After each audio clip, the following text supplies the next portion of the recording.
자, 안녕하세요. 북스원 카페 여러분. 자, 오늘은 이제 그 저번 시간에 이어가지고 이제 그 내용 성정 부분을 할게요. 그 예전에 이제 교육 그 소재로서 그 이론하고 뭐 일반화, 개념 이런 식의 내용들 이제 살펴봤죠.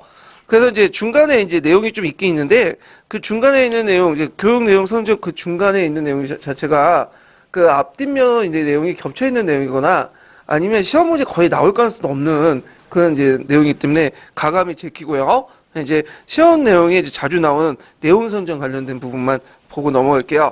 그러면 내용 선정은 뭐냐? 자, 그 우리가 보통 이제 어떤 역사를 가르칠 때 그 내용 조직을 하죠. 근데 내용 조직 전에 어떤 레시피를 골라야 될 것인가 역사에서. 그래서 그 수많은 역사적 사건들을 애들한테 다 제시할 필요는 없잖아요. 그래서 애들에게 어떤 측면은 이제 사건 선택에서 역사 사실 선택에서 제시할 것이냐, 그러니까 어떤 것을 선택해서 제시할 것인가 이런 것들이 내용 선정의 주 내용이에요. 그래서 이 내용 선정은 이제 크게 세 가지 측면을 볼 수가 있죠. 학문적 측면, 학습자 측면, 사회적 측면. 학문적 측면에는 도구적 중요성, 그 다음에 본질적 중요성, 현재의 가치, 과거의 가치 이렇게 이제 파악할 수 있는데 특히 이제 학문적 측면에서 도구적 중요성과 그 다음에 이제 본질적 중요성에 관련된 문제들이 거의 한 7, 80%를 차지해요.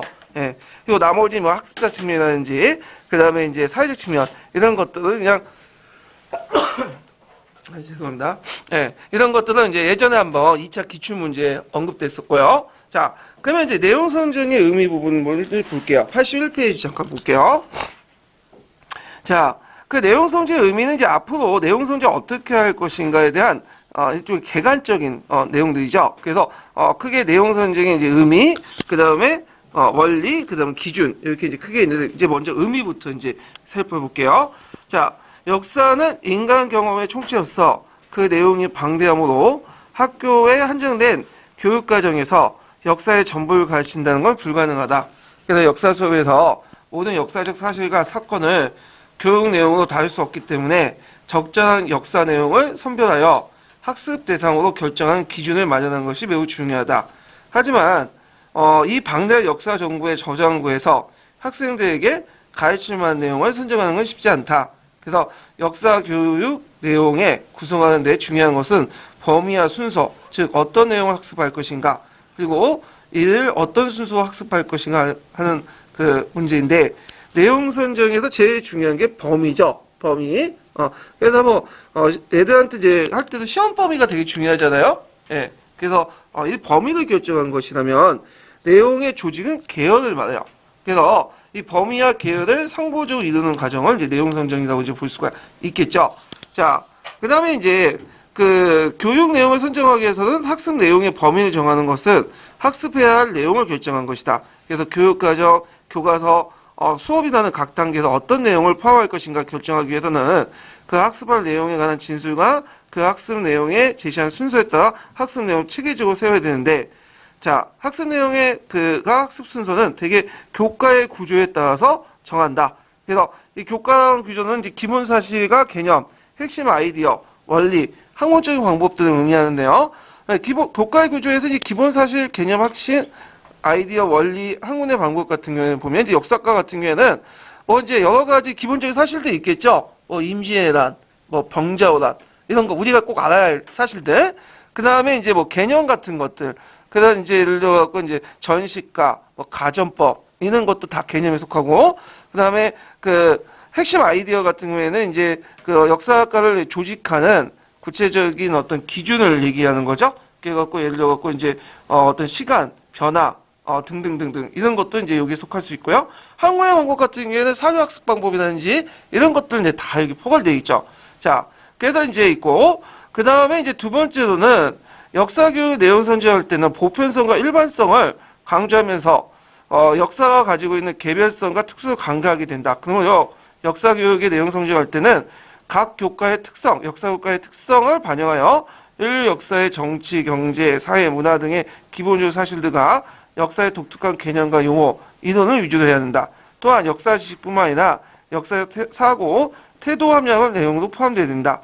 그래서 이제 그 관련된 내용들이 쭉 있죠. 뭐 번천의식, 인과의식, 역사적 사건에 대한 이해와 해석, 추치와 뭐 사조 해석, 분석 능력 등등을 내용을 선정을 해야 되고요. 자, 그 다음에 세 번째 이제 내용 선정 의미는 역사 내용의 범위를 결정하는 것은 그 역사 지식의 특수뿐만 아니라 학습자 인지 수준도 고려해야 되고, 그래서 학교급별이나 학년별로 다루는 내용을 정하고자 한다. 그래갖고 그 밑에 이제 보면 그 전 학년과 내용 구성의 차별성과 또는 또 연계성을 보여야 되고요. 그 다음에 학습의 동기를 유발할 수 있는 내용, 학습의 전이와 흥미를 도울 수 있는 내용 등으로 구성하면 된다. 그 다음에 이제 네 번째 이제 역사교육의 그 의미는 이제 이렇게 역사교육을 선정할 때 고려할 것은 그 역사 내용의 범위와 심도를 결정할 때는 사회적 요구와 관련된 학습에 큰 목표를 큰 영향을 미친다. 등등 있는데, 그래갖고 이제 역사 내용을 선정할 때 이제 어떤 점을 이제 고려하고 어떤 의미를 둘 것인가.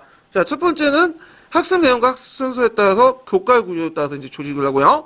두 번째는 역사 교육 내용 선정할 때 보편성과 일반성, 그 다음에 개별성, 특수성 이런 것들을 이제 종합적으로 고려해야 된다. 이런 것들을 이제 보고, 세 번째는 그 역사 내용의 범위는 정할 때는 항상 이제 학습자 수준을 고려해가지고 이런 것들을 정해야 되고, 그 다음에 네 번째는 교육 내용 범위와 심도를 결정할 때는 사회적 요구와 관련된 학습을 해야 된다. 등등 있는데, 자, 그러면 여기에서 첫 번째와 두 번째 그 의미는 뭐와 관련된 거죠? 이거는 학문적 특성과 관련된 거죠. 그 다음에 세 번째, 역사 지식의 특성뿐만 아니라 아이들의 인지 수준 같은 걸 고려한 걸 누구 측면에서 고려한 거죠? 학습자. 그 다음에 이제 네 번째로는 이게 뭐가 관련된 거죠? 사회적 측면. 이렇게 볼 수가 있겠죠. 그래서 이런 것들을 고려해서 그다음 범위와 계열을 정해서 이제 역사 내용을 선정해야 된다. 그러니까 전반적 총괄적인 내용이에요. 그래서 여기에서 나올 가능성은 별로 없는 것 같아요. 범위와 계열 정도의 어떤 기본적인 개념, 요 정도만 파악을 해두시면 되고, 구체적 내용은 그 뒤에 이제 쭉 있죠. 자, 그러면 이제 다시 이제 다음 장 넘어가서 역사교육의 내용 선정 원리를 볼게요. 이게 이제 여기부터 이제 중요하죠. 자, 역사교육의 내용 측면은 원리는 아까 이제 언급한 것처럼 세 가지 측면을 볼 수가 있어요. 학문적 측면, 학습자 측면, 사회적 측면. 이렇게 세 가지 측면을 이제 볼 수가 있는데, 일반적으로 저학년일수록 학습자가 요구하는 강조되고요. 고학년일수록 학문적 체계를 강조하는 이런 것들이 모습을 띠고 있고요.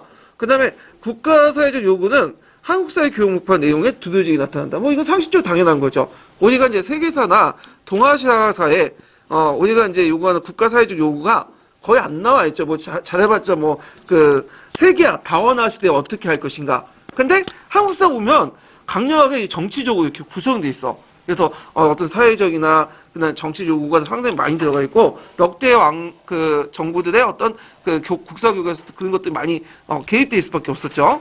자, 그러면 이제 학문적인 측면을 볼게요. 자, 학문적 측면에서는 이제 보면 역사의 구조 및 학문적 체계와 관련된 지식, 역사학의 기본 지식, 연구 방법, 그다음 보편성을 가지고 있는 역사학습과 이론 이런 것들이고요. 그래서 이제 학문적 측면을 이제 고려할 때 이제 구조, 체계, 그다음에 기본 지식, 연구 방법, 그다음 보편성을 가진 역사학습과 이론은 뭐냐면 학계에서 그냥 통설적으로 인정받는 것들 있죠. 그러니까 특히 역사학 같은 경우에는 다양한 시각이 존재하잖아요. 근데 그것을 다 역사학에서 교과서에 다룰 수가 없어. 왜냐하면 애들 전문가를 양성하는 목적이 아니기 때문에. 그래서 학계에서 통설적으로 이제 인정하는 부분까지는 다룰 수 있다. 네, 이런 것들을 이제 좀 기억을 해주시면 되고. 자, 학습자 측면은 주로 이제 인지 발달 측면도 있고요. 그 다음에 학습 동기와 흥미를 유발하는 측면이 있어요. 예, 그러니까 인지 발달 측면하고 또 학습자 동기와 유발하는 측면은 좀 다른 내용이에요. 두 가지 갈래가 있다. 이건 나중에 좀 얘기를 하고요. 그다음 세 번째는 사회적 측면. 그래서 사회와 국가 발전의 관련성, 공공사회의 목표 달성, 국제사회 이해 필요, 실생활의 실용성 등등을 이제 고려해야 된다.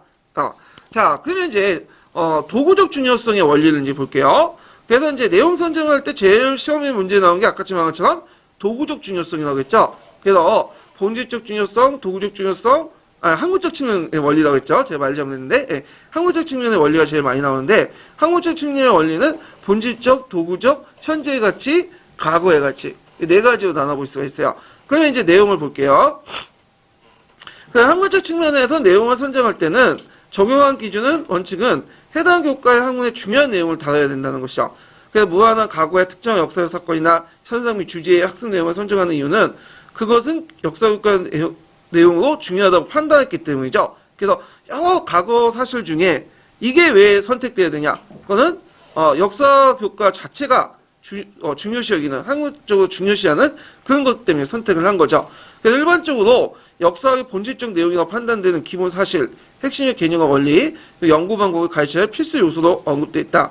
그래서 개별 사실들을 개념을 이해하기 위해서는 여러 가지 사례를 채택되며 구조화된 역사 지식은 역사적 형상의 이해와 역사 관련성의 토대가 된다라는 거죠.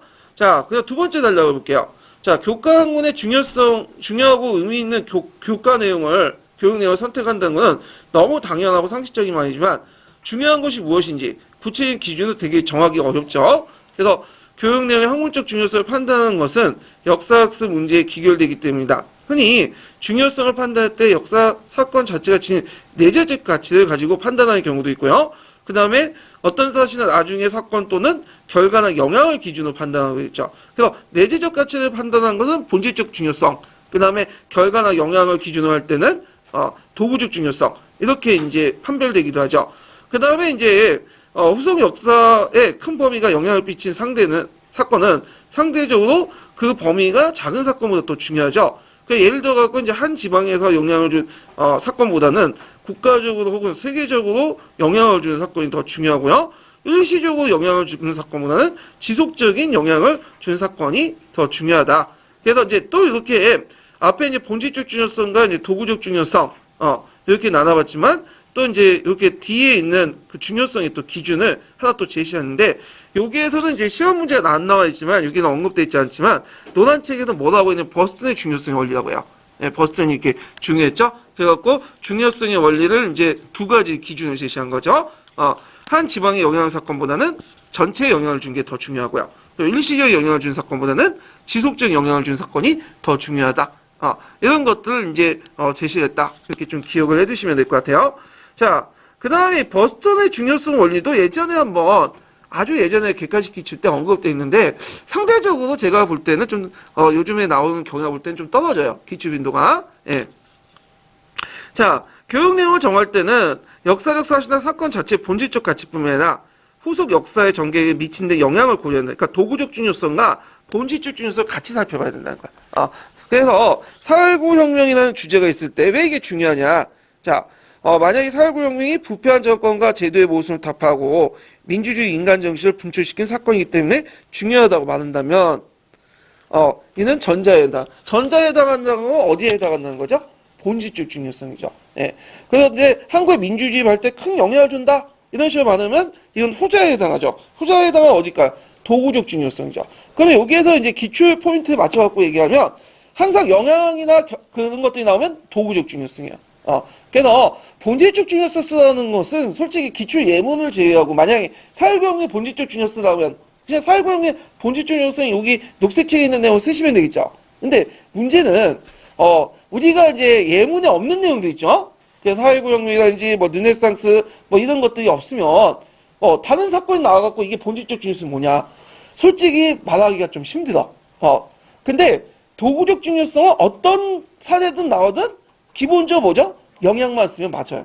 네. 그래서 본질적 중요성과 도구적 중요성을 쓸 때 도구적 중요성은 무조건 영향이나 키포인트만 쓰면 되고요. 그 다음에 이제 얘가 도구적 중요성인지 본질적 중요성 헷갈린다. 그러면 뭐만 찾으면 돼요? 영향만 찾으면 돼요. 그럼 얘가 도구적 중요성이면 상대가 어떻게 됐어요? 본질적 중요성이죠. 예. 그래서 이제 기출 예문의 분석하면 그렇게 나왔으니까 좀 요령 정도 익혀두시고요. 자, 프랑스 혁명이 왜 중요하냐? 그거는 자 이것도 예전에 기출문제 나왔죠. 자, 인간을 억압하는 구제도에 타파하고자 한 자유추구의 정신을 보이기 때문에 중요하다고 하죠. 그리고 또 기폭제 근대 시민학의 기폭제가 되기 때문에 중요하다고 한다. 이런 식으로 해서 이것도 마찬가지로 도구적 중요성, 뭐 본질 중요성 이렇게 이제 볼 수가 있죠. 자, 하여튼 이렇게 있고요. 그 다음에 이제 단락을 넘어가요. 두 번째 단락을 보면요. 중요성의 문제는 사건과 인물의 평가에 그치지 않고 시대의 주제에 대한 평가도 포함되어 있는 거예요. 그래서 어느 시대의 역사가 다른 시대에 비해 역사에 비해 더 교육적 가치가 있다. 또 어느 역사 주제가 다른 주제에 비해 더 중요하다는 것도 교육 내용에 반영된다는 거죠. 그래서 통사로 구성된 교과서의 경우에는 모든 시대를 동일한 비중으로 다루는 것이 아니라 저자의 판단에 따라 특정 시대를 더 많이 지면에 하늘되는 경우가 있어요. 근데 그 기준이라는 것 자체도 상당히 이제 주관적이고 시대에 따라 다르죠. 자, 예를 들어가지고 우리가 이제 그 교수 요목기 때는 우리네가 좀 약간 핍박받고 자존심이 많이 하락될 때는, 그러니까 우리가 좀 그래도 잘 나갈 때가 언제예요? 고대사죠. 그러다 보니까 고대사를 몇 퍼센트다? 그 60% 이상을 국사교보이나 이런 데서 다뤘고, 근데 최근에는 이제 우리가 어느 정도 이제 자존감이 회복됐잖아. 그러면 이제 과거는 이제 반성을 해야죠. 청산, 적대청산. 그러다 보니까 어디나 중요시하게 근현대사를 더 비중을 두죠. 근데 또 한쪽에서는 어떻게든 근현대사를 또 축소시키려는 움직임도 있고, 그래서 이것도 좀 약간 그것을 역사를 바라보는 어떤 시각에 따라 또 다르긴 하지만, 일단 통사를 볼 때 우리가 생각할 때 모든 시대를 중요하게 해가지고 동등하게 다르지 않는다는 거죠. 이거는요. 자, 그래서 이제 이런 것도 있고, 그 다음에 세 번째 단락을 보면요. 이것도 이제 그 역사적 중요성, 그러니까 학문적 중요성 측면에서 보는 건데, 역사인식의 관점에서 내용 선정의 중요성을 고려하기도 한다. 사회구조 이해나 전체 사회를 강조하는 입장에서는 개별 역사 사실이나 사건들보다는 과거 사건 전체의 모습을 구조파하는 데 도움이 되는 것을 선정하고요. 역사 전개에 영향을 미친 그 중요한 요소를 사회 경제적 변화를 보거나 또는 기후 생태 같은 지휘환경적 요인도 볼 수 있다. 또는 역사에서 변화를 발전을 중요시 여기는 입장에서는 역사의 시대적 전환기를 중요시키기도 전. 그러니까 예를 들어 우리가 이제 얘기를 드는 게 이제 고대에서 중세로, 그다음 중세에서 근대로, 등등 근세도, 근대로 이행기를 두죠. 중간중간에. 그래서 이런 것들을 강조하고, 또 우리가 이제 조선 후기를 강조하는 게 뭐예요? 내재적 발전론에 따라서 이 시대가 중요하다 해가지고 이렇게 보는 것도 있잖아요. 전환기적 관점에서. 자, 이 경우 역사의 지속과 관련된 내용보다는 변화의 내용에 초점을 두고 변화에 이끄는 요인, 변화 과정, 변화의 의의 등을 중요한 내용을 꼽고 있다. 그래서 지배층 중심의 전개된 정치사보다는 일상생활에 더 관심이 있고 그러한 인식은 자연스럽게 역사 다수를 다지는 백성들의 민중의 삶을 중요시 되고 일상 생활사, 풍속사, 농민운동사를 강조하게 되죠. 그 다음에 네 번째로는 이제 또 과거의 가치와 현재 가치를 중요해요. 이것도 좀 기억을 해두셔야겠죠. 예전에 기출문제 예문에 나왔으니까. 자, 역사의 현재적 효율성을 강조하는 건 현재의 가치죠. 그러다 보니까 현재의 입장에 따라서 모든 걸 판단해. 반면에 과거의 가치를 중요시 여기는 견했다면 역사적 사실의 중요성은 과거 사람들이 중요하다고 생각하는 걸 판단해요. 그래서 역사가는 과거 생활 속에 들어가는 당시 사람들의 눈으로 그 시대를 이해한다. 그러니까 앞에 있는 것은 현재적 가치를 강조하는 역사는 대표적인 사람들이 누굴까요? 간념론자들이죠. 예. 그 다음에 뒤에 과거의 가치를 강조하는 거는 그때 당시에 사람들이 어떻게 했던가, 뭐 실종주의라든지, 그 다음에 이제 또 뭐 맥락적 이해, 뭐 간념론자 주장하는 또 겹칠 수 있지만 역사적의 어떤 맥락을 통해서 그걸 이해한다. 뭐 이렇게 이제 보는 관점들이죠.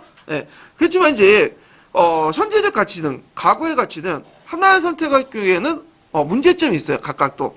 뭐냐면 일단 현재의 가치를 너무 강조할 경우에 실용적 역사관에 빠질 수 있어요. 그래서 잘못하면 현재의 목적에 따라서 사실 선택을 해석을 하는 그런 과정에서 뭐죠? 어떤 목적에 따라서 역사를 왜곡시킬 수 있는 이렇게 하면서 역사적 과거가 아니라 실용적 과거가 되는 그런 목적이 있죠. 그 대표적인 것이 이제 중국의 동북공정이죠. 그래서 고구려 바제사를 접근할 때 총체적인 모습들을 접근하는 게 아니라 어떤 측면에서 강조해요? 자기가 생각하는 프레임의 틀에서.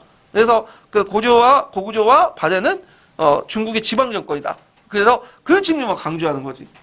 그래갖고 이제 고구려 바제 속에서 중국의 영향을 받은 것들만 찾아나가지고 지방 정권이라는 것들이 프레임을 딱 맞춰 나가는 이런 것들이 문제점이 있죠.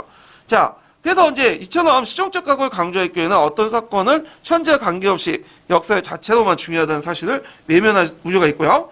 그다음 과거의 가치를 너무 그 비중을 뒀고에는 과거에 한 과거를 연구해. 그래서 현대인에게 뭘 제시할 수 없다? 의미 있는 통찰력을 제시할 수 없다. 역사를 왜 배우냐? 그냥 과거 사람들이 그랬더라 싶어서 배우면 전혀 우리에게 어떤 의미를 두지 못하죠. 네. 그래서 이제 이런 단점도 외워두시는 것도 좋을 것 같아요. 자, 역사상에 중요하다고 누구나 인정하는 사건들은 과거의 가치와 현재의 가치 가운데 어느 특정한 기준을 따르보다 여러 기준을 가급적 풀. 그러니까 여기에서는 먼저 도구적 중요성, 현실적, 본질적 중요성, 그다음 과거의 가치, 현재 가치 이걸 고려하고 역사적 어떤 주제에 대해서 중요성을 논하려면 네 개를 다 버리는 게 아니라 뭐죠? 다 중요하다. 같이 서술하시면 돼요. 자, 그러면 이제 여기에서 과거의 가치, 현재의 가치를 좀 챙겨보면 자, 유럽의 역사에서 르네상스라는 주제가 있으면 왜 이게 중요하냐?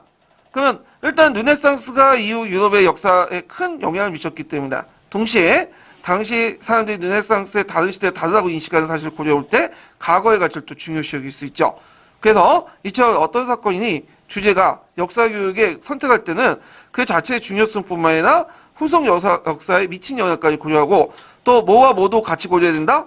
현재의 가치와 과거의 가치를 모두 내포해야 된다. 자, 역사교육에서 누구나 인정하는 보편타당한 지식을 선택할 수는 없다. 그래서 역사에서 기본 지식의 존재를 부정하는 견해가 있다. 역사는 명백히 정의된 기본 요소라는 거 없다. 역사는 가장 다양하고 이질적 요소로 구성된다. 특정 역사적 사실이 다른 사실보다 상당히 중요하다고 평가하는 것은 객관적으로 입증할 수 있는 기준에 의한 것이다. 역사의 판단에 의한 것이다. 따라서 역사교육에서 모든 학생들이 반드시 알아야 할 사실은 있는 건 아니다. 다만 단설났죠.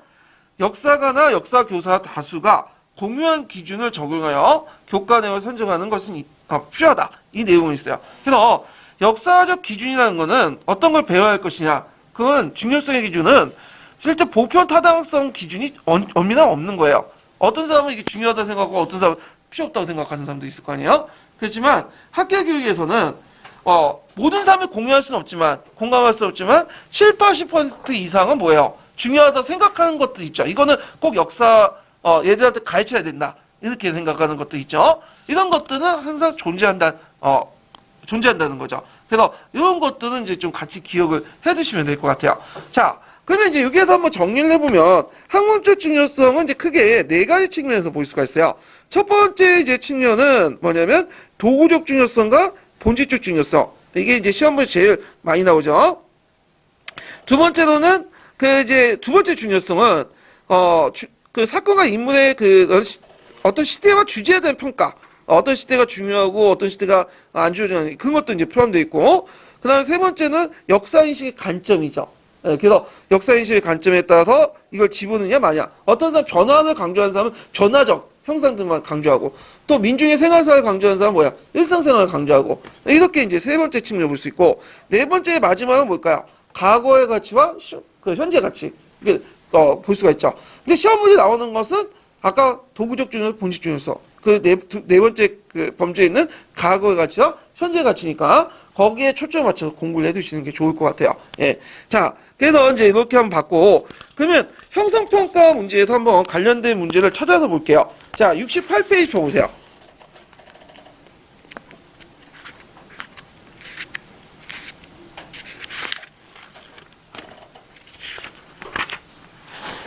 자, 68페이지 10번하고 11번, 이렇게 볼게요.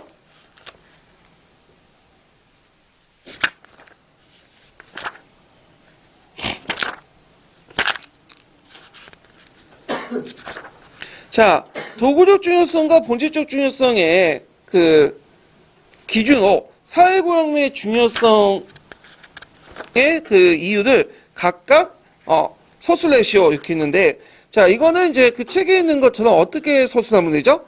자, 크게 이제 뭐냐면, 본질적 중요성은 어떻게 서술해야 돼요?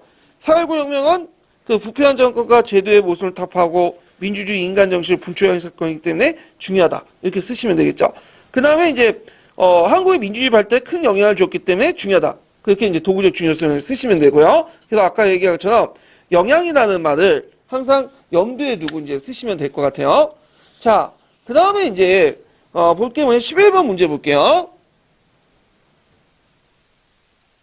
자, 그러면 잠깐만요. 이게, 답이 맞나요, 지금?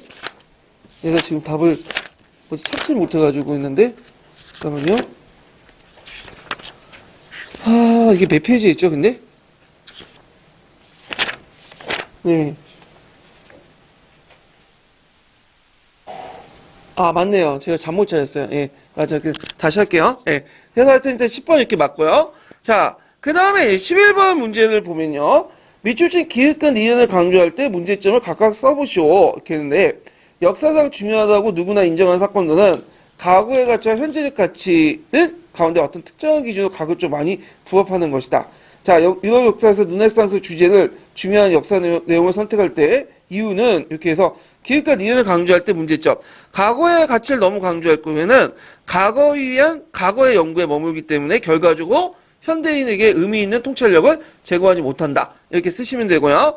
그 다음에 여기 보면 이제 현재의 가치를 너무 머물 경우에는 어떤 문제점이 있어요. 실용적 과거에만 너무 그 매몰돼가지고 그 뭐냐면 현재 관련 없는 역사는 그 뭐냐면 외면할 수도 있죠. 그리고 또 자 여기는 언급되어 있지만 너무 그 실용적 가치에만 이제 해갖고 그 목적에 맞춰서 역사를 뭐야 선택해서 편집할 수 있는 거죠. 그래서 약간 역사 왜곡이 일어날 수 있다. 이런 것까지 좀 쓰시면 될 것 같아요. 자, 그 다음에 디귿에 들어갈 내용을 적절한 내용을 써보시오. 거기에 르네상스 예문이 있는 거 그대로 쓰시면 되죠. 르네상스는 유럽 역사 전개에 큰 영향을 미쳤기 때문에 중요하고요. 그 다음에 동시에 다른 사람들이 르네상스 시대에 다른 시대에 다르다고 인식했기 때문에 고려할 때 가치 가치에서 중요하다. 그래서 르네상스에 영향을 미쳤다고 중요한 건 뭐와 관련된 건 도구적 중요성. 그 다음에 다른 시대의 사람들하고 가치가 다르기 때문에 중요하다는 것은 이건 그 과거의 가치죠. 그래서 르네상스인들은 자신을 뭐라고 했어요? 근대인이라고 했죠. 그래서 저쪽 이제 중세 시대를 이제 암흑의 시대로 인식을 했잖아요. 예. 그래서 이제 이런 것들과 연결시켜서 이제 같이 기억을 해두시면 될 것 같아요. 자, 그 다음에 이제 관련 문제를 더 보면요. 자, 몇 페이지 피시면 90페이지. 자, 78번 문제 볼게요. 78번.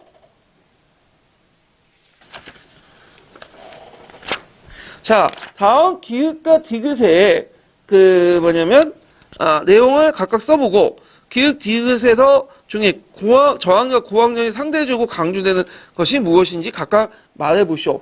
앞에 이제 내용 선정의 서두에 있는 내용들을 이제 쓰시면 되겠죠. 학문적 중요성, 그 다음에 그 학습자 측면, 사회적 측면, 그 녹색책에 있는 내용들을 이제 그대로 쓰시면 될 것 같고요. 그 다음에 이제 여기에서 그 고학력에 제일 필요한 것은 뭘까요? 학문적 측면성, 그 다음에 저학력은 학습자 요구. 이렇게 이제 고려를 해야 된다. 이렇게 이제 보시면 되고요.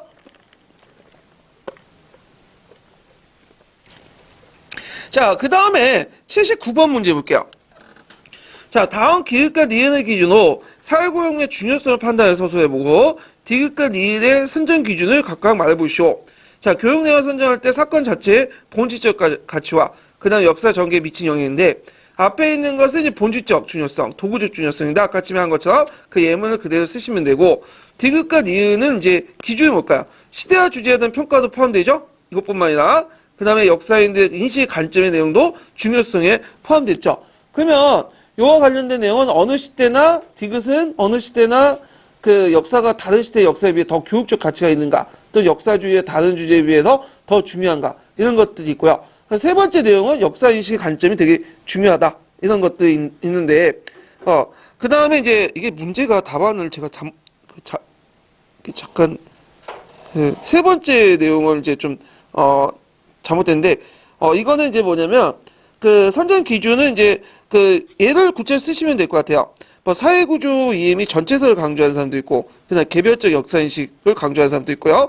역사의 변화 발전을 중요시 여기는 사람도 있고, 그 다음에 뒤에 얘기한 것처럼 이제 생활사 부분을 강조하는 것도 있고 등등을 이렇게 쓰시면 될 것 같아요. 이 답안이 좀 구체적이 못하고 앞에 있는 내용들을 좀 다시 언급을 한 것 같아요. 예. 제가 알바를 다시 둬야 될 것 같아요. 예전에 했던 분들이 답을 나가는데 제가 이제 너무 바빠가지고 검토를 안 했거든요. 그래서 그 답을 좀 약간 수정해 주세요. 예. 문제가 거기 예. 선정의 기준이 예라고 하는. 예, 그렇죠. 기준의 예, 예. 제가 문제 또 잘못 만든 것도 있어요. 예. 그래서 기준의 예로 이렇게 곤쳐 주세요. 예.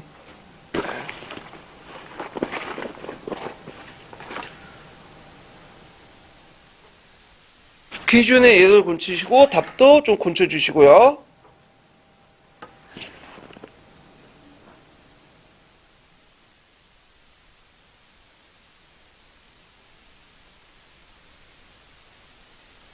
자, 그래서 이제 이렇게 있고, 그 다음에 이제, 몇 번 문제를 보시냐면요. 그냥 풀어갖고, 아이고, 갑자기, 79번. 여기까지. 예, 여기 보고, 그 다음 학습자 측면 원료 넘어갈게요. 자, 그러면 학습자 측면을 이제 볼게요. 자, 학습자 측면은 크게 이제, 세 가지 측면을 볼 수 있는데, 자, 첫 번째는 학습자 인지 발달에 접합한 내용이냐. 그 다음에 두 번째는 학습자의 능동적 학습 활동을 유도할 수 있는 내용이냐.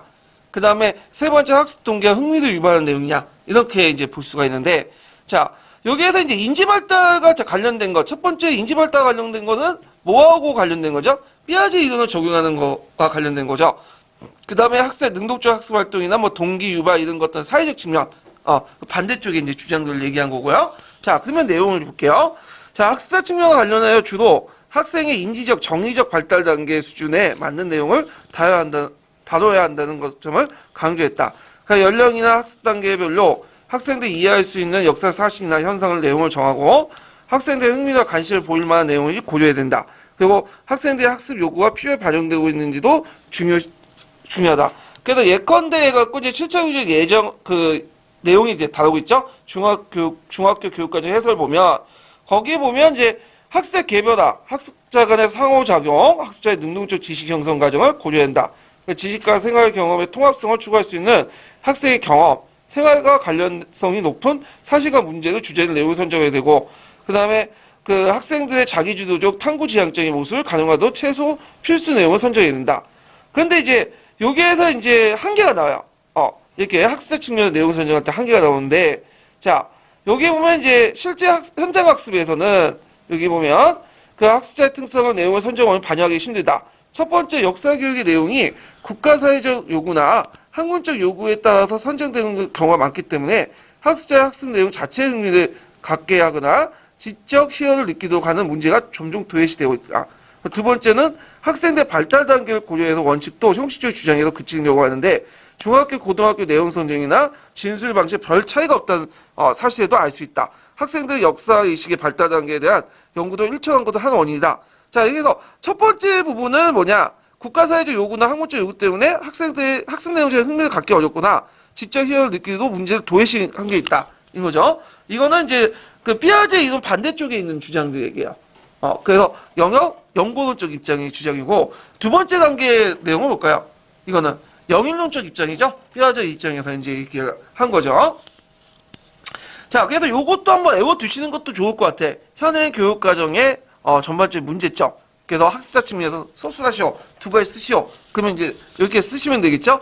그 다음에 세 번째 단락을 볼게요. 자, 내용 선정에서 학습자 측면이 주로 중요시하는 것은 초등학교 교육과정이죠. 그 아까 얘기한 것처럼 그 학습자 학문적, 그 다음에 그 사회적 요구 중에서 저학년일수록 뭘 요구한다는 거죠? 학습자 측면. 고학년일수록 학문적 측면이죠. 예. 그래서 제가 중학교에서 고등학교 큰 차이점 여기에서는 중학교에서는 많이 알고 가르치는 것보다는 애들 어떻게 하면 이제 뭐냐면 수업에 참여시킬 것인가, 흥미에 맞게 유발시킨 거 이게 제일 중요한 것 같아요. 예. 그래서 이제 있는데 자 내용 선정에서 이제 학습자 측면이 주로 중시된 건 초등학교 교육과정이다. 초등학교 저학년의 경우에 역사적 시간 감각이 미숙한 단계이며 이거 연대사적인 어떤 관점에서 개요에 따라서 가르치기 쉽지 않다. 연대사적 개요가 뭐예요? 시간의 흐름에 따라서 서술된 거죠. 근데 아까 왜 가르치기 힘들죠? 얘들 시간관념이 없어.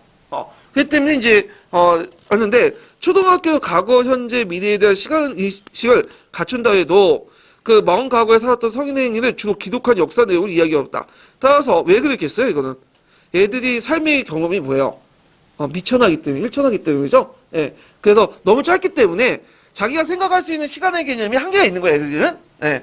자, 그래서 따라서 그 초등학교 역사교육과정은 역사에 대한 학생들의 호기심과 관심을 유발하는 내용으로 접합한다. 출발해야 된다.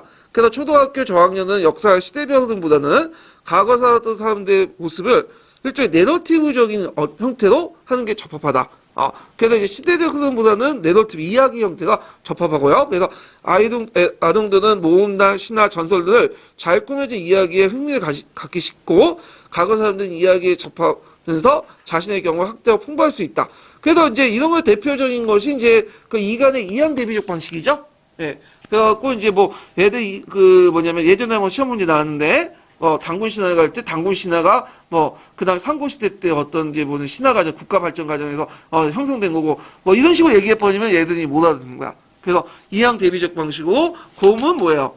참을성 있는 거고 호랑이는 참을성 없는 건데 참을성 있는 곰이 결국에는 그 당시 이제 항공하고 결혼해서 그 짝짝꿍해갖고 단골 나왔더라. 뭐 이런 식으로 얘기를 하면 얘들 쉽게 먹혀 들어간다는 거죠. 예. 그래서 요거는 지금 영역 고유인지론의 영역 중립인지론이에요. 영역 고유인지론이죠. 그래서 요게 쫙 보시면 알겠지만 영역 고유인지론 관점과 영역 중립인 관점이 같이 착정해서 적혀 있어요. 그래서 요걸 좀 구별해 갖고 보시는 것도 여기를 볼 수 있는 중요한 어떤 보는 이제 관점일 것 같아요. 자, 그 다음에 두 번째 단락을 볼게요. 자, 요거는 이제 뭐와 관련된 거냐면 또 영역 고유인지론 쪽 관점도 있지만 영역 중립인지론 쪽 관점도 고려해야 된다. 특히 영역 중립인지론 쪽 관점이 딱 나온 게 뭐예요? 인지 발달 단계죠. 그래서 내용 범위와 깊이뿐만 아니라 학습자 활동의 수준을 결정할 때 학습의 인지 발달에 대해서 고려되는데 학습자의 탐구 활동은 무엇이 언제 어디서 물음을 시작해서 점차 왜 어떻게 해야 된다. 무엇이 언제 어디서는 뭐예요 이거는 이건 사실관계를 밝히는 거죠. 어떤 팩트 관계를. 그리고 왜 어떻게 하는 거는 뭐예요? 이거는 이유나 배경이나 원인.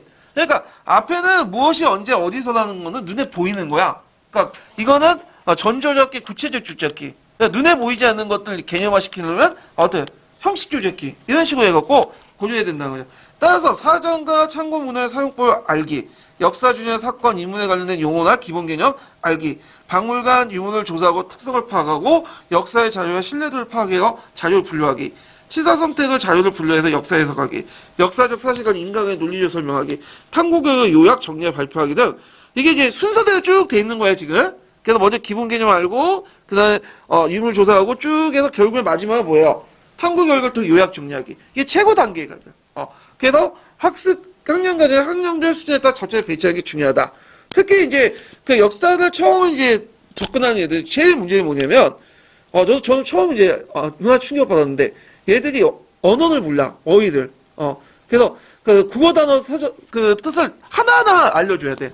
예.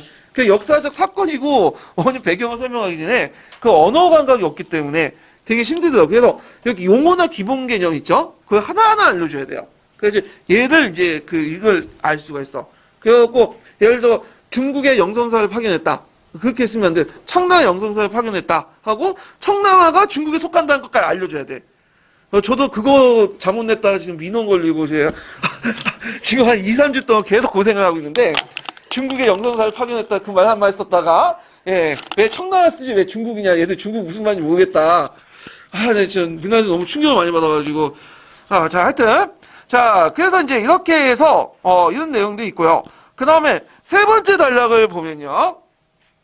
여기는 이제 뭐가 이제 뭐냐면 이거는 이제 뭘 비판하다. 이게 비판 방향이 좀 달라요. 왜냐하면 이제 보통 학습자의 인지적 정의적 특성을 반영할 때 앞에서 이제 언급하죠. 발달 심리학, 피아제 이론을 발견했다 이렇게 얘기하잖아요. 근데 이거에 대한 비판이에요.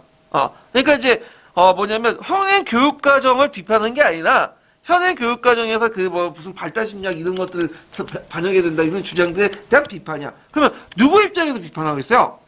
영역 고유인지론에서 영역 중립인지론을 비판할 때 그 내용이죠. 그래서 한 세 가지인가 이렇게 적혀 있는데, 그럼 보면 첫 번째로는 발달 심리학에서 말하는 사고력은 일반적 능력을 의미하는 것이지 각 교과의 특성을 반영하지 못한다. 그래서 실제 학습자의 능력을 다루는 내용이 달라질 수 있고요. 두 번째로는 구체적으로 경험할 수 있는 것은 쉽게 학습할 수 있고 추상적으로 경험할 수 있는 것이도 학습이 하기 어렵다는 발달 심리학은 들어맞지 못한다. 결국에 환경학대법 관련된 내용이 있죠. 예를 들어 공룡이 살았던 시대나 과거 전쟁사에 대한 상당한 호기심의 지식을 갖춘 초등학교 사례도 있다. 초등학교 애들은 되게 어디에 속해요? 잘해봤자 뭐 구체적 조사기 그렇게 이제 볼 수가 있겠죠. 그런 애들이 그 공룡이라든지 그 다음에 또 전쟁사라는 건 뭐예요? 상당히 전문적인 거죠. 어떤 가설 세우고 이런 것들. 자, 이런 것들이 미쳐있는 애들 있어. 가끔씩. 그래갖고 네이버 지식 검색 이렇게 뭐 답변하는 애들 보면 초딩들 되게 많아요. 은근히. 초딩을 무시하는 게 아니라 상당히 이제 얘들도 상당히 정확한 전문적인 지식을 갖고 있고 그래서 이제 제가 전쟁사 관련돼서 국방TV에 있는 그 토크멘터리 전쟁사를 보는데 거기 댓글 물어보는 거 보면 초등 애들도 되게 많아. 그러니까 이걸 밀떡이라고 하더라고요. 애들이. 그러니까 덕후 중에 이제 밀리터리 해가지고 이제 군사와 관련된 전쟁과 관련된 것들이 관심 있는 사람이 많다. 예전에 기출 예문에 그거 나왔죠. 예, 좀 기억을 해두시고요. 세 번째는 발달심리학 이론은 교과교육을 적용한 연구들은 각 교과 내용을 매개하지 않았다든지 과도한 일반을 이끌어낸다.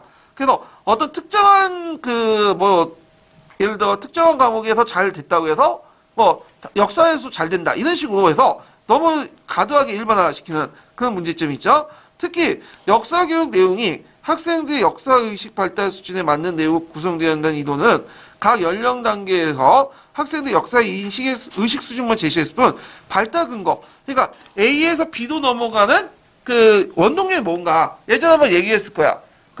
피아제 발달 단계에 적용한 사이토 연구 단계 연구의 결과가 뭐냐면 그 A에서 B 단계에 넘어가는 발달 단계의 어떤 원인이나 동력에 대해서 얘기를 안 해. 그러니까 정태적인 측면만 얘기하지 그걸 끊어지는 동태적 측면을 얘기 안 하는 거죠. 그래서 있고 그 다음에 역사의식 단계 구분도 예민해서 내용선제 기준을 활용하기 어렵다. 그래서 이제 요게 전반적인 세 가지 내용은 이제 뭘 바탕으로 한 거야? 영역 고유인지론에서 영역 중립인지론을 비판하는 건데 아마 나올 가능성이 많아요. 첫째, 둘째, 셋째 딱 명확하게 떨어지는 거니까. 그래서 이제 이거 외워두시고요. 자, 그러면 학습에 관련된 내용을 한번 좀 볼게요. 자, 69페이지 잠깐 펴보세요.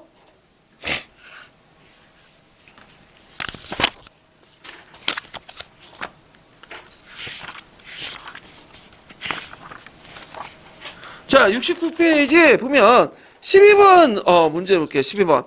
자, 다음은 이제 학습자 원리의 중요성 기준이다. 자, 밑줄치 기억에 반영할 때 문제점을 각각 서술해보고 실제 학습에서 니은이 반영하기 어려운 두 가지를 제시해보시오. 이렇게 했는데 자, 여기 이제 내용을 보면요. 거기 이제 학사 측면과 관련하여 주로 학생들 인지적, 정의적 발달 단계 수준에 맞는 내용을 다뤄낸다고 강조하고 있다.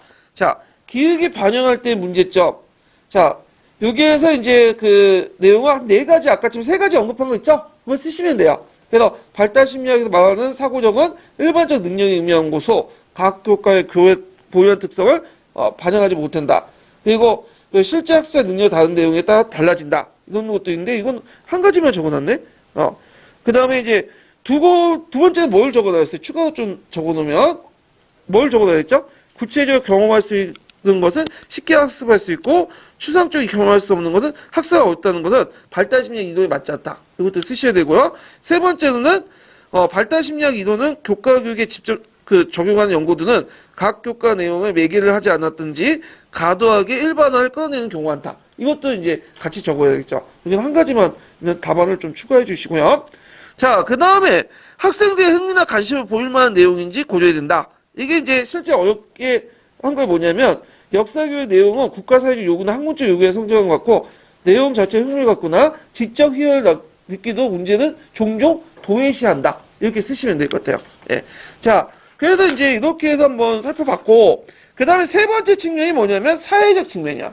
그래서 사회적 측면은 사회와 국가의 발전 관련성, 그다음에 공공사회 목표 달성, 국제사회 이해 필요, 실생활에 어떻게 실용성을 가지고 있는가 이런 것들인데 이 사회적 측면은 이제 그 앞에 학문적 측면, 내재적 측면이죠. 근데 이건 뭐예요? 외재적 측면이죠. 그래서 보통 이제 그 외재적 측면을 다룰 땐 좀 조심할 부분이 있어요. 특히 우리나라 같은 경우에는 이제 모든 국가 어떤 국사도 마찬가지지만 어떤 정치 사회적인 어떤 민족적 요구가 있죠. 예, 그 과거 정권에 그걸 참 많이 이용했잖아요. 예, 반공 강조하고 근대화 강조하고 최근에는 이제 박근혜는 자기 아버지 강조하고 예, 그래서 이게 상당히인데 그렇다고 또 무시할 수도 없어. 왜냐면 민족 국가에서 정체성을 형성하는데 제일 중요한 게 뭐예요? 또 역사잖아요. 예전부터. 근데 그걸 무시하고는 역사 과목에 학문 교과로서 졸릴 의의가 없는 거야. 만약에 그거 무시했다가 티어가 어떻게 돼요? 상당히 줄죠. 예. 그러니까 이제 우리도 이제 무시할 수 없어. 다만 인정은 하지만 어디서까지는 역사 교과 내재적 가치를 범위 안에서는 받아들여야 된다. 이런 식의 결론을 내고 있어요. 자, 그러면 이제 한번 볼게요.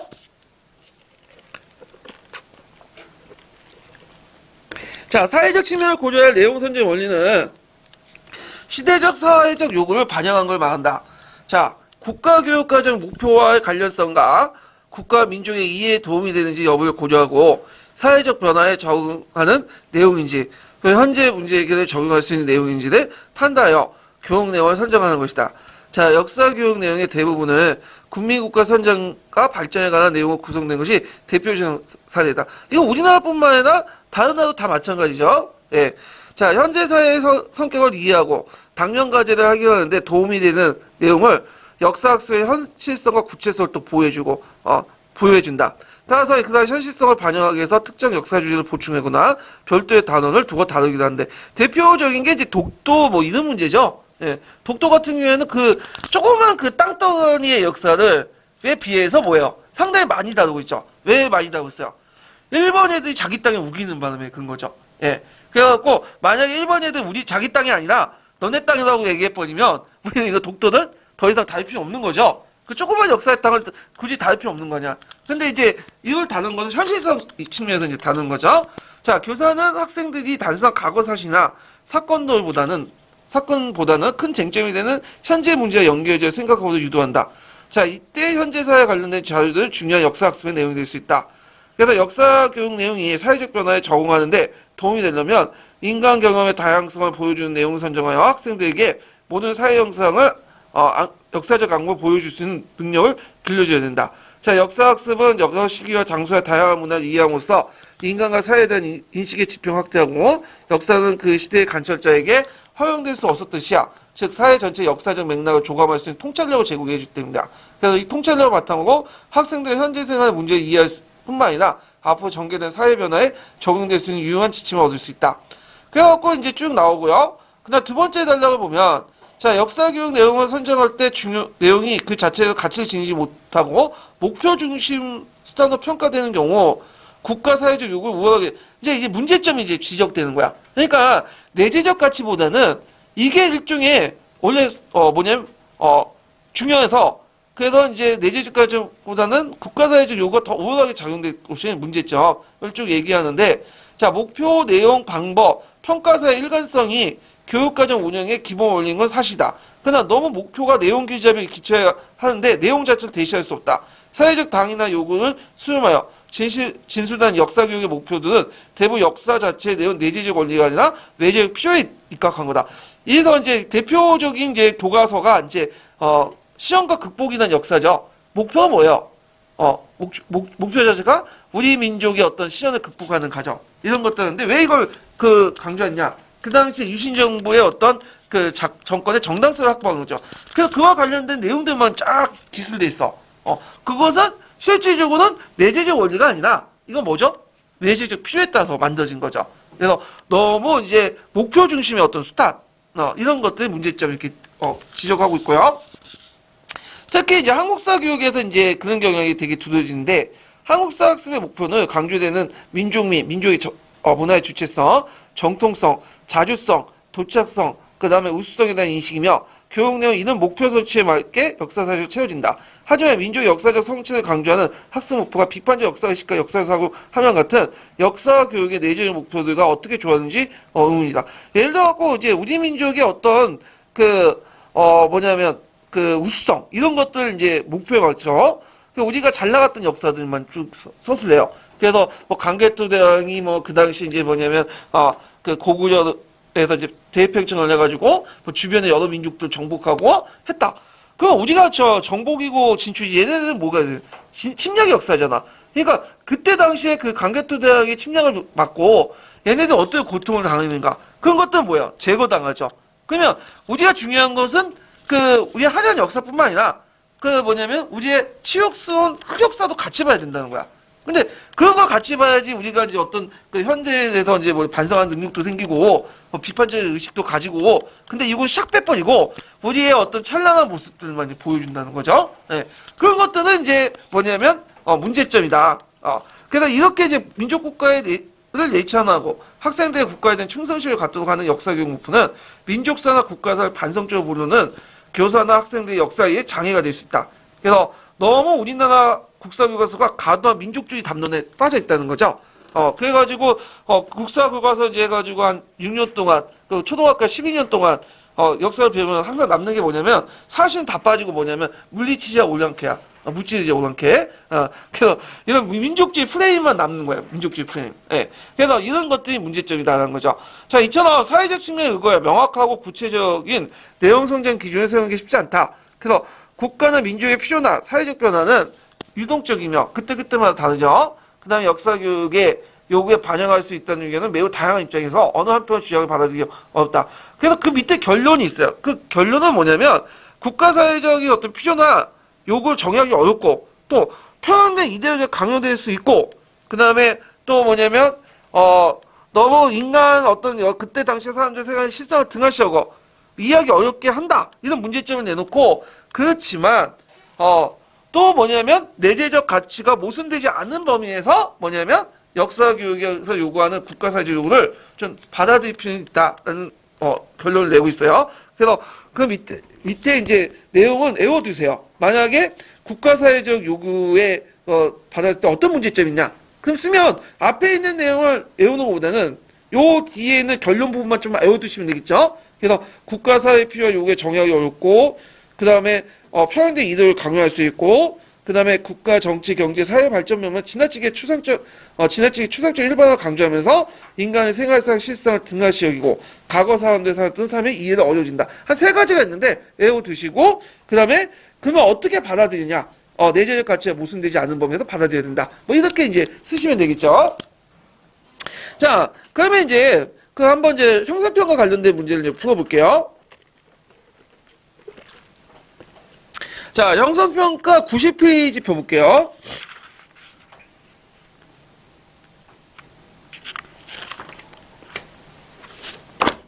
자, 90페이지 80번 문제 볼게요.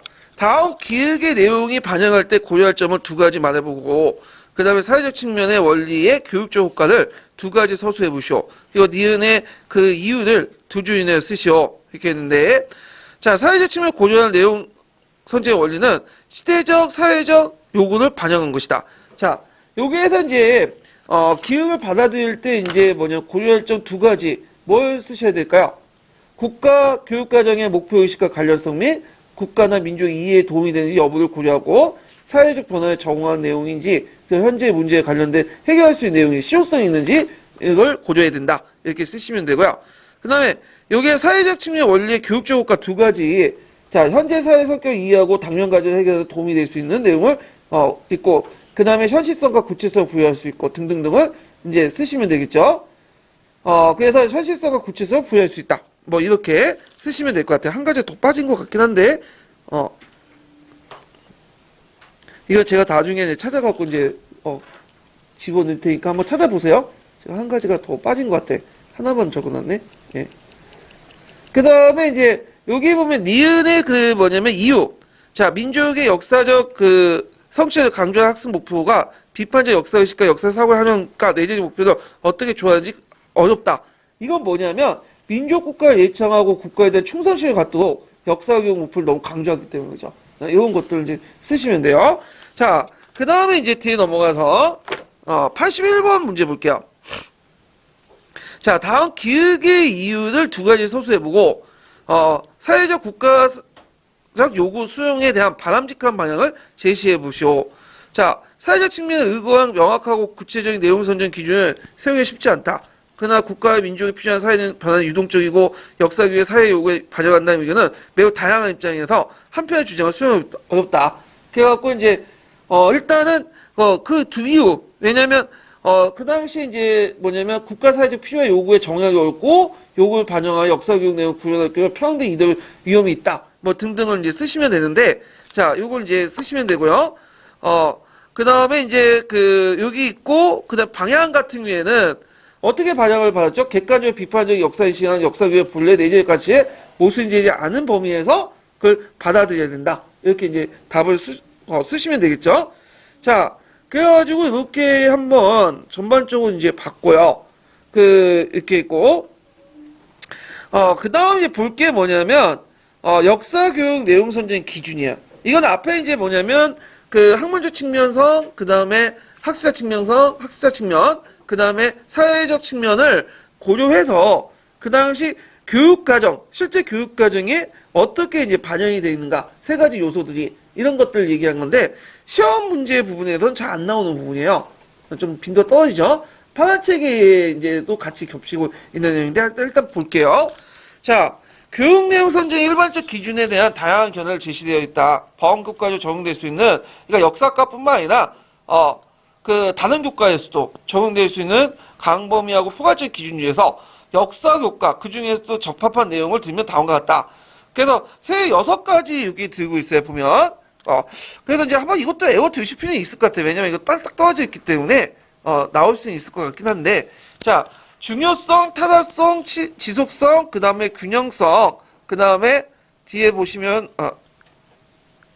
그 적절성, 그 다음에 적용성. 이렇게 이제 볼 수가 있는데, 자, 중요성은 역사교과의 기본이 되는 지식인가?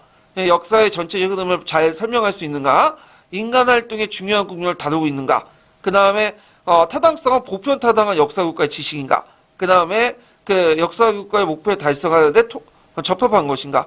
그 지속성은 그 오랫동안 그 지속할 수 있는 지식인가? 등등. 균형성은 적정한 범위와 깊이와 함께 갖춘 내용인가? 지식뿐만 아니라 역사적 사고와 태도 함양에 도움이 될 수 있는 내용인가? 그 다음에 이제 적절성은 학습자의 흥미나 필요, 그 다음에 발달하게 적합한 거가. 적용성은 이제 그 다양한 범위와 목적에 적합한 내용인가? 뭐 현재 사회 문제 설명하는데 해결하는 데 큰 도움을 줄 수 있는가? 시대적 사회적 요구에 맞는 내용인가? 등등 있는데, 이 정도는 그냥 외워두시는 게 좋을 것 같긴 해요. 이제 딱딱 떨어지니까. 자, 그러면 이제 일단 여기에서 이제 학문 중심 교육 과정의 설계자들은 요 6가지 기준 중에 어느 걸 더 먼저 볼까요? 중요성하고 타당성이죠. 그리고 중요성과 타당성은 약간 또 어디와 연결돼 있죠? 본질적 중요성과 또 연결돼 있는 거죠. 요 개념은. 그 다음에 이제 만약에 이 사람이 이제 그 경험 중심 교육 과정의 설계자라면 어디와 강조? 적절성과 적용성이죠. 그래서 이 적절성과 적절성은 이제 뭐와 관련된 거예요, 이거는? 이거는 학습 측면이고, 그 다음에 적용성은 사회적 측면이죠. 이런 것들을 고려할 것이죠. 근데 이 기준들이 서로 배타적이지 않고 보완 관계에 있어요. 그래서 역사교육에서 중요한 내용이나 역사교육과의 기본이 되고 타당성이 있으며 오래 지속될 수 있고 학습자 필요와 발달하기에 적합하고 사회적 요구에 부합된 내용이다. 외워두셔야겠죠. 그래서 역사교육에서 어떤 것이 중요하냐? 만약에 쓰라고 하면 이걸 쓰시면 돼요. 예. 그래갖고 이제 여기 보시는데 실제적으로 이제 정책을 결정하거나 어떤 교육과정을 이제 만들 때는 뭐 역사교육도 그렇고 그 다음에 일반 교육학도 있고 근데 있지만 다 뭐냐면 한 가지 의견만 받아들이는 건 아니에요. 뭐죠? 믹스를 내. 정책 그 인원들을 그래서 그 여러 가지 인원들 믹스를 내 갖고 그걸 전체에 반영하죠. 예. 교육 과정에도 한 가지 인원만 반영된 게 아니라 여러 가지 뭐냐면 내용들을 같이 장점을 수용해서 뭐냐면 반영을 하게 되죠. 예. 그래서 이런 것들을 이제 기억을 해두시면 될 것 같고요. 그래서 6가지 이제 실질적인 이제 기준을 정해놓고 이것이 실전 교육 과정에 어떻게 적합할 것인가. 한국사하고 이제 세계사 내용 성적 내용에 있는데 이 부분은 제 생각에는 안 나올 것 같아요. 요거는요. 왜냐면 한국사 세계사 이제 내용 자체가 이제 어디를 기반으로 하냐면 예전에 7차 교육 과정 있죠. 그걸 기반으로 하고 있기 때문에 이거는 좀 약간 거리가 멀어. 근데 또 모르겠어요. 요즘에 그 개정교육 과정이 이제 거의 유명무시가 됐잖아요. 시험 문제도 안 나올 거 뻔한 거고.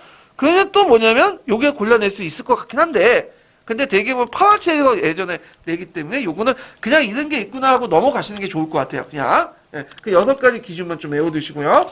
자, 그러면 한번 이제 관련된 문제를 풀어볼게요. 자, 91페이지 82번 문제 볼게요. 자, 다음 가와 다의 명칭을 쓰고 그 다음 기읍과 디귿의 내용을 각각 서술해 보시오. 그 예문 중에 학문 중심 교육과정과 경험 중심 교육과정의 각각 그 중요한 기준이 무엇인지 쓰시오. 자, 여기 이제 가에 들어갈 것은 이제 뭘까요? 가에는 역사 교과의 기본이 되는 식. 뭐죠? 중요성. 그 다음에 이제 나에 들어갈 것이 뭘까요? 역사 교육 목표에 달성하는데 적합한 내용은 타당성. 그 다음에 다의 지속성은 이제 지속성 내용은 이제 뭐라고 써야 되겠죠? 오래 지속될 수 있는 내용. 이렇게 쓰시면 되고요. 그 다음에 다에 들어갈 것은 이제 뭐냐면 그 균형성이죠. 그래갖고 적절 범위와 이게 좀 약간 오타네요. 기가 아니라, 구형성이, 지식뿐만 아니라, 잠깐만요. 깊이죠, 깊이. 예, 어떤지 좀 이상하다. 예, 오타니까 좀 수정해 주시고.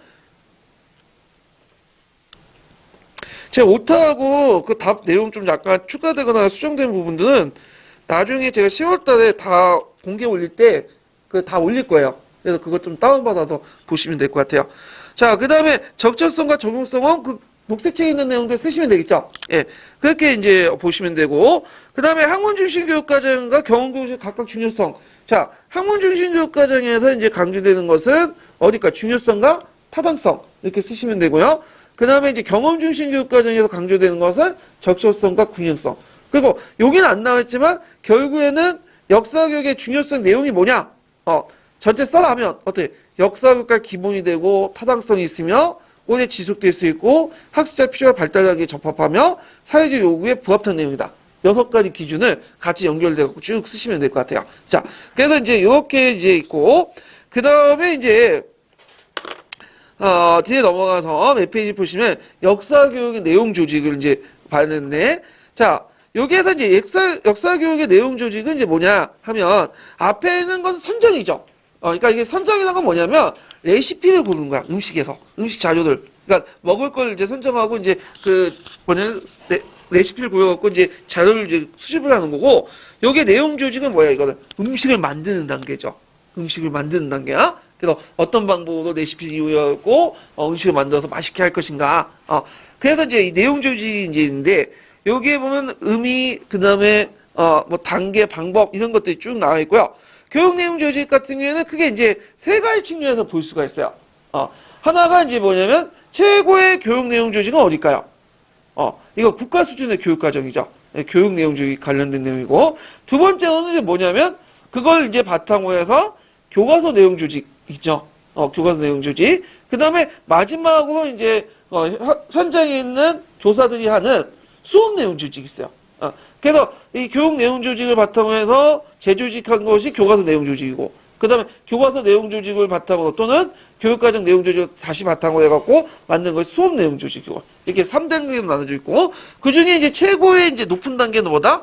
교육과정 관련된 부분이에요. 내용 조직. 그리고 그 내용 조직 원칙도 있어요. 교육과정 내용 조직 할 때 아무거나 원칙 없이 만드는 게 아니라 계속성, 통합성, 그 다음에 계열성 이렇게 있고, 그 다음에 시험 문제 계속성, 계열성, 통합성 중에 시험 문제 제일 많이 나오는 게 어디예요? 계열성이죠. 네, 계열성. 예전에 통합성 나오긴 했지만 계열성. 계열성에도 그 안에 수많은 또 뭐냐면 방법적인 내용이 또 있죠. 그 중에 시험 문제 또 많이 나오는 것이 환경학대법이죠. 네. 그래서 환경학대법 관련된 내용을 물어볼 수도 있고, 또 영역고유인재에서 그 비판 내용을 또 물어볼 수 있는, 요게 이제 있는데, 요건 단락이 이제 끊어졌으니까, 다음 시간에 이 부분을 할게요. 예. 그래서 오늘 수고하셨고, 다음 시간에 뵙겠습니다.